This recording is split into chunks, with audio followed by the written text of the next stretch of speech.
மனித கழிவு நீக்க மண்டலம். சிறுநீரகம். மனித கழிவு நீக்க மண்டலங்களாக சிறுநீரகம், தோல், நுரையீரல் போன்றவை அடங்கும். சிறுநீரகங்கள் கழிவு நீக்க உறுப்புகளில் மிகவும் முக்கியமான உறுப்பாகும். நமது இரத்தத்தில் உள்ள யூரியா, அமோனியா போன்ற தாது உப்புக்களை பிரித்து அவற்றை வெளியேற்றும் வேலையினை இவை செய்கின்றன.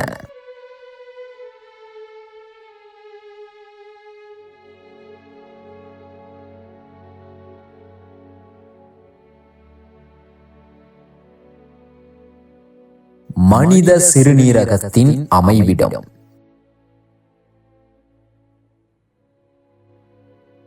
அவரை விதை வடிவமுடைய இரு சிறுநீரகங்கள் நமது உடலின் இடுப்பு பகுதியில் மைய முதுகெலும்பு தொடரின் இருபுறத்திலும் அமைந்துள்ளன. பொதுவாக நமது வலது சிறுநீரகம் இடது சிறுநீரகத்தை விட சற்று உயரே அமைந்திருப்பதை நம்மால் பார்க்க முடிகின்றது.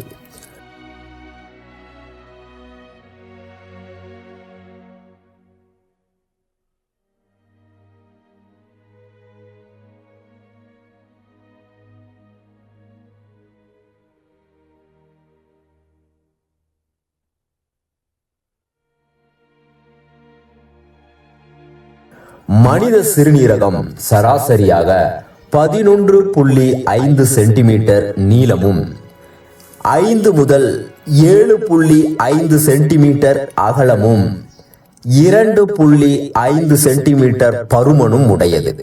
ஒவ்வொரு சிறுநீரகமும் சராசரியாக 150 கிராம் எடையுள்ளது.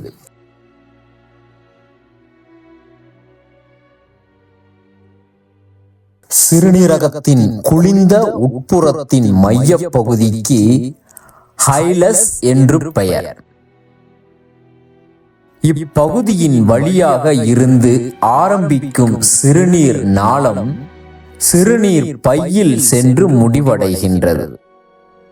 சிறுநீர் பை மெல்லிய தோலால் ஆனது.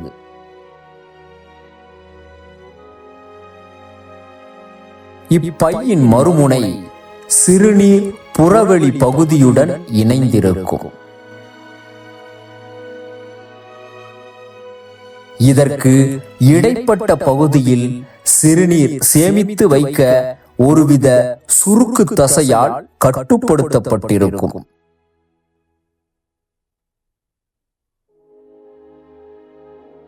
சிறுநீரகத்தின் உட்புற அமைப்பு. மனித சிறுநீரகத்தின் வெளிப்புற தோற்றம் அடர் சிவப்பு நிறமுடையது. இதன் வெளிப்புற பகுதியினை புறணி என்று அழைப்பர். இதன் உட்புற பகுதி வெளிரிய நிறமுடைய தசையால் ஆனது. இதற்கு மெடுல்லா என்று பெயர். இந்த மெடுல்லா பகுதியில் இருந்து பல கூம்பு வடிவமுடைய ரீனல் பிரமிடுகள் தோன்றுகின்றன. இதன் உட்பகுதி கார்டெக்ஸ் என்று அழைக்கப்படுகின்றது. இப்பகுதியில் தான் சிறுநீரகத்தின் அடிப்படை அலகான நெப்ரான்கள் அமைந்திருக்கின்றன. ஒவ்வொரு சிறுநீரகத்திலும் 1 மில்லியன் என்ற அளவில் நெப்ரான்கள் அமைந்திருக்கும். இந்த நெப்ரான்கள் சிறுநீரகத்தின் செயல்திறன் அலகாக கருதப்படுகின்றது. நெப்ரான்களின் அமைப்பும் பணியும்.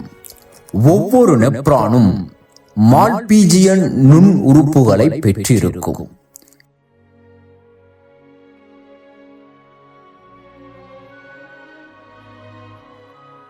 இந்நுண்ணுறுப்புகள் வளைவுகளுடைய சிறுநீர் நுண்குழல்களை கொண்டது.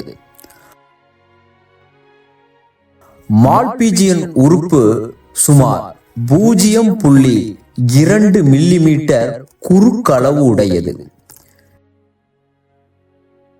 இவ்வுறுப்பில் கோப்பை வடிவ பௌமானிய கிண்ணமும் அதன் உட்பகுதியில் இரத்த தந்துதிகள் அடங்கிய கிளாமருலஸ் எனப்படும் தந்துதிகள் முடிச்சும் காணப்படுகிறது.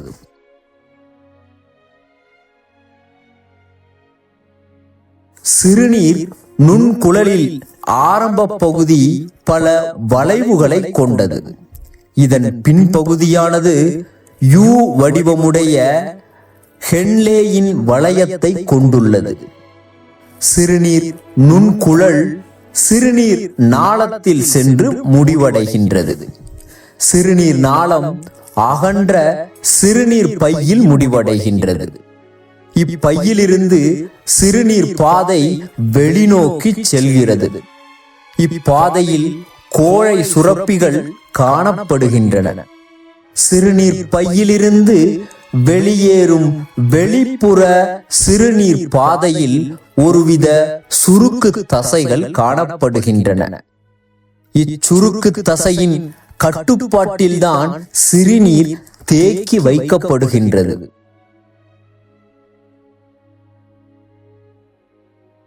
சிறுநீர் பையில் அழுத்தம் அதிகரிக்கும் பொழுது அதனை உணர்ந்து நாம் சிறுநீரை வெளியேற்ற முற்படுகின்றோம். அப்போது இந்த சுருக்கு தசை விரிவடைந்து சிறுநீர் வெளியேற்றப்படுகின்றது.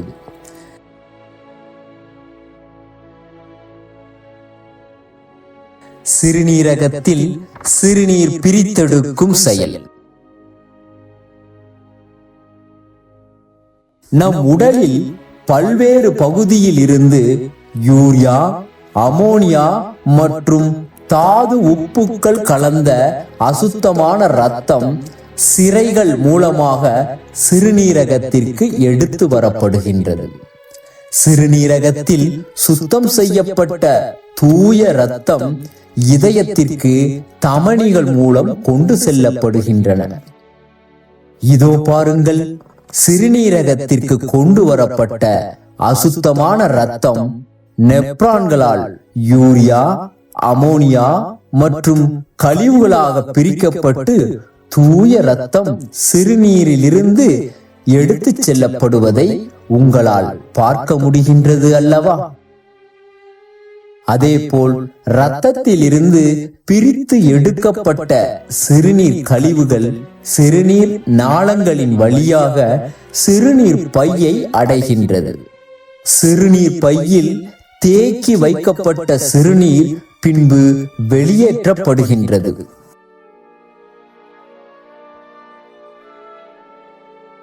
ஆரோக்கியமான மனிதனின் சிறுநீரகம் நாளொன்றிற்கு 200 லிட்டர் இரத்தத்தை சுத்தம் செய்கின்றது. இதன் போது 2 லிட்டர் தேவையற்ற கழிவுகளையும் தேவையற்ற நீரையும் பிரித்தெடுத்து வெளியேற்றுகிறது. வெகு நேரம் சிறுநீரை உடலில் தேக்கி கட்டுப்படுத்தி வைத்திருப்பதால் சிறுநீரக செயல்பாட்டில் பக்க விளைவுகள் ஏற்படும். மனித சிறுநீரகத்தை ஒருவரின் உடலில் இருந்து சிறுநீரகம் பழுதடைந்த நபருக்கு மாற்றம் செய்யும் மருத்துவத்தை மாற்று சிறுநீரக அறுவை சிகிச்சை என்று அழைப்பர். மருத்துவ அறிவியலில் இது ஒரு வியத்தகு சாதனையாகும். ஒவ்வொருவருக்கும் 2 சிறுநீரகத்தில் ஒன்று பழுதடைந்து மற்றொன்று நன்றாக செயல்பட்டால் அவரால் உயிர் வாழ முடியும். 2ம் பழுதடைந்தால் உயிர் வாழ்வது மிகவும் கடினம். இதுபோன்று 2 சிறுநீரகமும் பழுதடைந்த மனிதருக்கு மாற்றாக செயற்கை சிறுநீரக பணியை மருத்துவர்கள் மேற்கொள்வர். இதனை செயற்கை சிறுநீரகம் அல்லது டயாலிசிஸ் என்று அழைப்பர். இதன் மூலம் தற்காலிகமாக சிறுநீரகம் செய்யும் வேலையை இவ்வியந்திரத்தின் மூலம் செய்து கொள்ளலாம். உடல் உறுப்பு தானம் செய்வோம், உலகம் உள்ளவரை உயிர் வாழ்வோம்.